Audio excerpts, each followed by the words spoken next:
Chennai Thiruvottiyur ராஜகடை Saint மேல்நிலைப் பள்ளியைச் சேர்ந்த மாணவனுக்கு பாலியல் தொந்தரவு கொடுத்த உதவி பங்குத்தந்தை மீது குற்றம் சாட்டப்பட்டுள்ளது.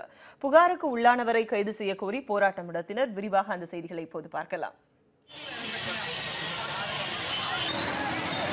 வடசென்னை திருவொற்றியூரில் அமைந்துள்ள செயின்ட் பால் மேல்நிலைப் பள்ளி வளாகம் போராட்ட களமாக மாறியுள்ளது. +1 படிக்கும் மாணவர் ஒருவருக்கு அப்பள்ளியின் உதவி பங்கு தந்தையும் தாளாளருமான ஆரோக்கியம் என்பவர் பாலியல் தொந்தரவு கொடுத்ததாக எழுந்த புகாரில் நடவடிக்கை எடுக்க கோரி மாணவர்கள், பெற்றோர்கள் புகார் அளித்துள்ளனர். அந்த ஸ்கூலில் இருக்க ஃபாதர் என்கிட்ட ஹெல்ப் பண்ணுற மாதிரி எனக்கு உதவி செஞ்சார். அதுக்கப்புறம் என்னை பாலியல் ஈடுபடுறேன், நீ அவன்ட்டு ரொம்ப தொல்லை கொடுத்தாரு. அதனால் இல்லை என்னால் முடியாதுட்டு நான் ஸ்டூடெண்ட்கிட்ட இந்த மாதிரி நடந்தது எல்லாமே சொன்னேன். அதுக்கப்புறம் நாங்கள் போலீஸில் கம்ப்ளைண்ட் கொடுத்தோம். அவங்க எந்த நடவடிக்கையும் எடுக்கவே இல்லை.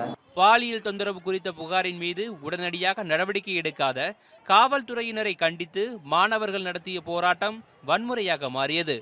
சாத்தாங்காடு மெயின் ரோட்டில் பிராட்வேயிலிருந்து மணலி நோக்கி சென்ற பேருந்தின் முன்பக்க கண்ணாடியை மாணவர்கள் உடைத்து சேதப்படுத்தினர். மாணவர்களின் போராட்டத்தால் அங்கு போக்குவரத்து பாதிக்கப்பட்டது. இதனைத் தொடர்ந்து உதவி பங்கு தந்தை ஆரோக்கியத்தின் மீது போலீசார் வழக்கு பதிவு செய்து விசாரணை மேற்கொண்டு வருகின்றனர். காவல்துறையினர் பள்ளி மாணவர்களின் பாதுகாப்பையும் உறுதிப்படுத்த வேண்டும் என்பது பெற்றோர்களின் கோரிக்கையாக உள்ளது.